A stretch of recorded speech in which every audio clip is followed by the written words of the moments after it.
Em COB 2025, mais um hashtag Fala Comitês. Eu sou Valmir Ramos e neste momento vamos conversar com Janaína Mendonça, do Instituto Estadual de Florestas de Minas Gerais. Primeiramente, para que a gente possa conhecer melhor, quem é Janaína Mendonça? Quero agradecer a oportunidade, primeiramente. Eu sou bióloga, sou analista ambiental do Instituto Estadual de Florestas, do Governo do Estado de Minas Gerais, há quase 20 anos. E nesse tempo todo eu tenho servido a sociedade através de projetos de conservação e restauração da vegetação nativa.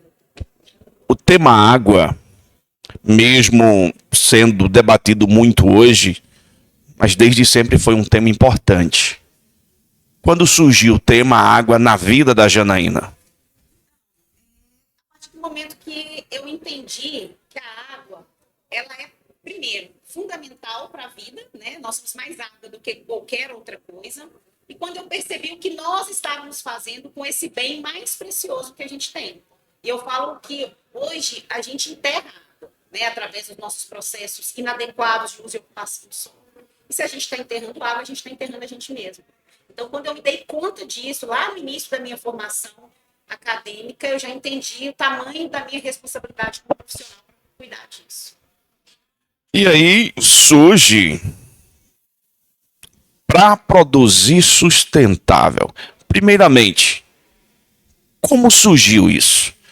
Esse é um programa do Estado de Minas Gerais, que tem como objetivo trabalhar na implementação da política pública que eu considero, e não sou eu, muitas pessoas, mais importante do mundo, que é a recuperação das nascentes, das matas ciliares, da reserva legal, que são áreas protegidas por nossa lei. O Brasil ele tem uma legislação própria que cuida dessas áreas, que já existe desde 1934, e apesar desse longo tempo dessa obrigação legal, a gente ainda tem muitas áreas que deveriam ter vegetação e prestar serviços ecossistêmicos para a sociedade, e essas áreas estão degradadas.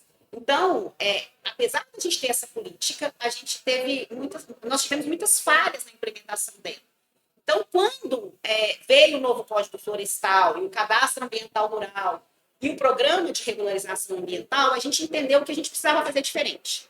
E aí nós rodamos o Estado de Minas Gerais, escutando as pessoas, escutando as instituições, e a gente viu que existe algo comum, que é exatamente viver bem nos territórios. E para a gente viver bem nos territórios, a gente tem que ter qualidade de vida, qualidade ambiental, água, solo, biodiversidade. Então, nós criamos o programa chamado Pra Produzir Sustentável, porque a obrigação legal ela acontece aonde? Na propriedade rural, aí, os nossos produtores, trabalhadores rurais. Então, para cumprir a lei, a gente tem que produzir de forma sustentável e trazer a sociedade toda para esse processo de negociação por uma vida melhor. Foi um processo fácil, o início desse programa? Não está sendo fácil, Tem 3 anos que a gente começou a criar esse programa, nós temos aí quase 2 anos de implementação, mas o que está sendo muito interessante é que a gente está conseguindo um engajamento social e institucional muito importante, porque o Pra Produzir Sustentável, ele tem 3 pilares, que é olhar para o imóvel rural de uma forma integrada, pensando em adequação ambiental e produtiva, e olhando para a paisagem, para o território também de forma integrada. E a bacia hidrográfica é esse território natural. Então, esse é o primeiro pilar. O segundo pilar é que a gente tem que trabalhar também os aspectos sociais e econômicos. Então, a gente tem que pensar essa unidade rural, esse imóvel rural, na sua perspectiva ambiental, mas na sua perspectiva produtiva, para manter o produtor e o trabalhador rural lá, vivendo bem com a sua família e prestando esses serviços ambientais.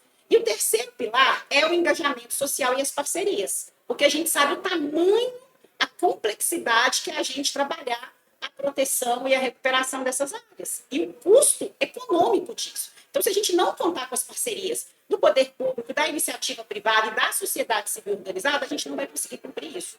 Então, quando a gente construiu esses 3 pilares, a gente começou a comunicar isso para a sociedade de forma assertiva, a gente trouxe a sociedade para o nosso lado. Então, hoje a gente tem a FIENG, que é a Federação das Indústrias do Estado de Minas Gerais, a FAINC, que é a Federação da Agricultura, a FETAIN, que é dos trabalhadores, que é o setor produtivo, junto com o setor ambiental e com a sociedade, pagando essa conta e ajudando a fazer isso acontecer. A gente tem trazido aqui para o debate a questão justamente dos invisíveis. Invisíveis são aquelas pessoas que muitas vezes estão ali na bacia hidrográfica e próximo às margens da bacia hidrográfica, mas não tem água potável na sua residência. E você falou aqui pra gente que rodaram justamente o estado de Minas Gerais, conversando com as comunidades, conversando com as pessoas. Como foi essa conversa com estes invisíveis? Para esse programa, no caso, para produzir sustentável. Foi um movimento institucional. Então, a gente comunicou com as instituições.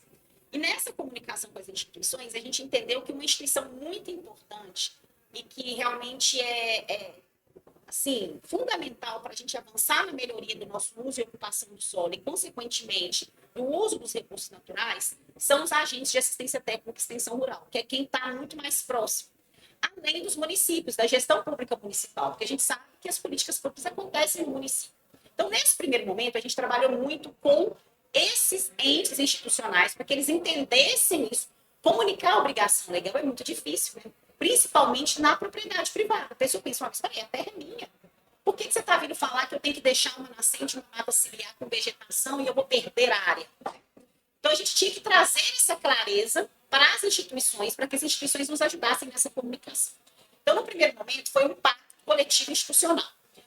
Agora, a gente, então, entendeu no território do Estado quem são esses atores para cada região do nosso Estado, que Minas Gerais são muitas, para que a gente, então, conseguisse agora partir para essa comunicação mais focada. Então, a gente tem no norte de Minas, né, a gente tem lá os geraizeiros, a gente tem os povos e comunidades tradicionais, os quilombolas, que estão usando o cerrado no seu papel extrativista, é um tipo de comunicação.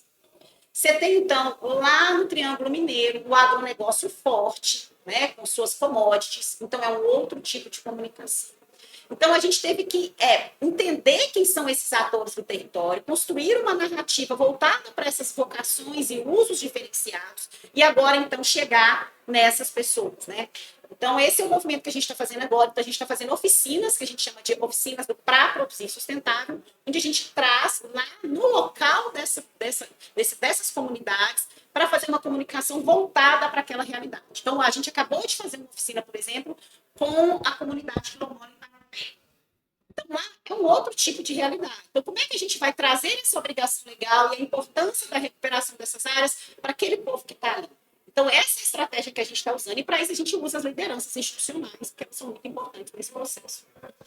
Janaína, muito obrigado por esse bate-papo tão legal, tão especial. Parabéns, né, por esse programa, esse projeto e a forma como ele está sendo conduzido. E fique à vontade para suas considerações finais. É muito agradecer a oportunidade, dizer que a gente está com um case agora muito interessante com a Vale, com a Prefeitura de Ouro Preto, com o CBH Velhas, que é um case ali na região de Ouro Preto, né, que é uma região muito importante, onde a gente já está fazendo isso acontecer.